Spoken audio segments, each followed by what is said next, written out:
একবার, আর আপনারা এটা বছরে দুবার যাবেন, তাকে বলে ঈদগাহ। এই ঈদগাহের ব্যবসা। তবে পার্থক্যটা কি? আপনাকে বলি পার্থক্যটা কি। জুমার নামাজটা হলো কি, জুমার নামাজটা হলো কি যে সপ্তাহে একদিন, সপ্তাহে একদিন জুমার নামাজ। ওয়াক্তের নামাজটা দিনে 5 বার, আর ঈদের নামাজটা বছরে 2 বার। কথা বুঝেছে ভালো করে? তো বছরে 2 বার যে নামাজটা পড়ছেন তাকে বলে ঈদুল ফিতর বা ঈদুল আজহা, ওই ঈদগাহ। তবে মুসল্লা মানে নামাজ পড়ার জায়গা, আর মসজিদ মানে সিজদা করার জায়গা। আল্লাহ পাক রব্বুল আলামিন মসজিদের কথা বলছে, ইন্নামা ইয়ামুরু মাসাজিদাল্লাহ।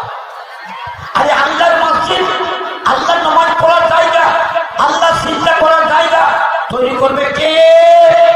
মান আমানা বিল্লাহ, যে আল্লাহকে বিশ্বাস করেছে, ওয়া আকামাস সালাতা, যে সালাত প্রতিষ্ঠা করেছে, ওয়া আতাজ যাকাতা, যে যাকাত প্রদান করেছে, ওয়া লাম ইয়াখশা ইল্লাল্লাহ, যে আল্লাহ ছাড়া কাউকে ভয় করে, ওয়া লাম ইয়াখশা ইল্লাল্লাহ, যে আল্লাহ ছাড়া কাউকে ভয় করে না। আছে তারাই করবে কি আল্লাহর ঘর, তারাই করবে কি ঈদের ঘর, ঈদের মসজিদ তারাই তৈরি করবে। যারা একমাত্র আল্লাহকে ভয় করে তারাই করবে।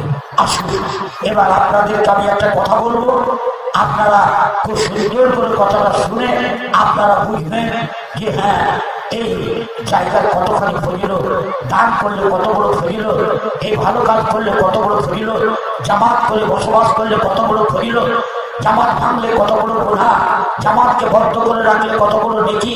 আপনার সব কিছু একটা একটা করে বলতে পারবে।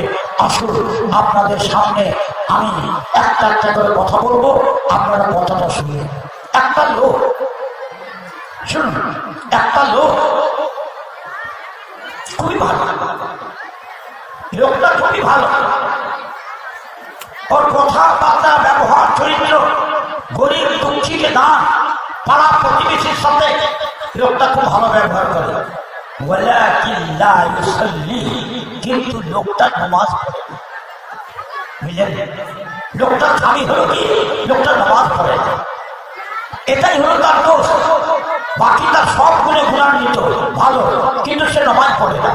শুনুন, একটা মেয়ে দেখতে খুব সুন্দরী, স্বামীর খুব প্রতিভক্তি, শ্বশুর শাশুড়ির আদরি, গরিব দুঃখীর সাথে ভালো ব্যবহার করে, মেয়েটা সর্বগুণে গুণান্বিতা মেয়ে, কিন্তু মেয়েটা নামাজ পড়ে না। একটাই কথা শুনে, মেয়েটা নামাজ পড়ে না।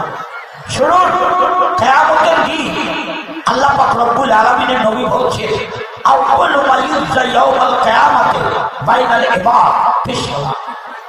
আল্লাহ কিয়ামতের দিন বিচার করবে, আল্লাহ কিয়ামতের দিন বিচার করবে। আমাদের হাইকোর্টে, আমাদের কোর্টে, আমাদের সুপ্রিম কোর্টে বিচার হয়, মহামান্য বিচারপতি বিচার করেন। কিয়ামতের দিন আল্লাহ মহান বিচারপতি, তিনি বিচার করবেন। সর্বপ্রথমে কার বিচার করবে? কে তো মাকে মেরেছে, কে তো বাপকে মেরেছে, কে তো চোরকে মেরেছে, কে তো ডাকাতকে মেরেছে, কে তো স্ত্রীকে মেরেছে, কে তো স্বামীকে মেরেছে, কে তো স্ত্রীর টুটি চিপে মেরেছে, কে তো স্বামীকে বিষ খাইয়ে মেরেছে, কে তো ছেলেকে হত্যা করেছে, কে কত বড় বড় কাজ করেছে। কিন্তু আল্লাহ পাকের নবী বিচারটা প্রথমে কোনটা করবে? আল্লাহ নবী বলছেন, আউয়ালু মা ইউযা ইয়াউমাল কিয়ামাতি বাইনাল ইবাদি ফিস সালাত। আল্লাহ কিয়ামতের দিন সর্বপ্রথমে নামাজ করবে, বিচার করবে কে নামাজি কে বেনামাজি। শুনলেন মায়েরা বোনেরা, তুমি যদি নামাজি হও, প্রথম নম্বরে তোমার বিচার হবে নামাজি, তুমি জান্নাত যাবে। কিন্তু তুমি যদি বেনামাজি হও, তবে তোমাকে যেতে হবে জাহান্নাম।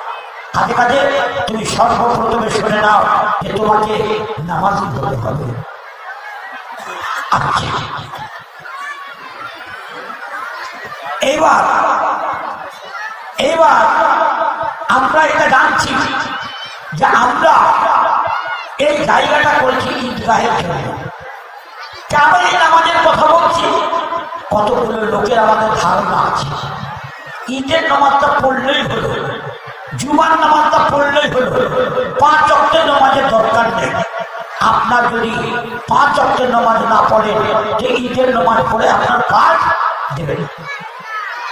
আপনাকে 5 ওয়াক্তের নামাজ পড়তে হবে, তারপর জুমার নামাজ পড়তে হবে, তারপর আপনাকে ঈদের নামাজ পড়তে হবে। এই কথাটা ভালো করে মনে রাখবে। আচ্ছা, আপনাদের দেশে মেয়েরা কি ঈদের নামাজ পড়তে যায়? যায় না। দেখেন, মেয়েরা ঈদের নামাজ পড়তে যায় না। হাদিসে কিন্তু আছে মেয়েরাকে ঈদের নামাজ পড়তে যেতে হবে। মেয়েরাও ঈদের ময়দানে ঈদের নামাজ পড়তে যাবে। যদি ঋতু মেয়ে হয়, ঋতুবতী মেয়ে হয়, তবুও তারা ঈদের নামাজ পড়তে যাবে। ওদের চাদর যদি না থাকে, যা দেখা যায় সঙ্গী সাথে নিয়ে কারো চাদরে উঠিয়ে তাকে ঈদের মাঠে যেতে হবে। যদি ঋতুবতী হয়, তবুও তাকে যেতে হবে, কিন্তু ঈদের মাঠে যেতে হবে। ঈদের মাঠ, ঈদের সমাজ এমন করে তৈরি করা যেন ছেলে মেয়ে সবাই যেন ঈদের মাঠে নামাজ পড়তে পারে। আল্লাহ নবী এই কথাটা তাকিদের সাথে বলে দিয়েছেন, মহিলাদের জন্য ঈদের নামাজ পড়া। আপনাকে বলি, আপনি 5 ওয়াক্তের নামাজ পড়েন না, ঈদের নামাজ পড়বেন এটা মনে করবেন না।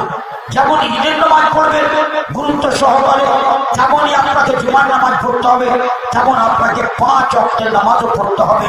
এটাই আপনার কাছে কাম্য, এটাই আপনার কাছে আশা। আসলে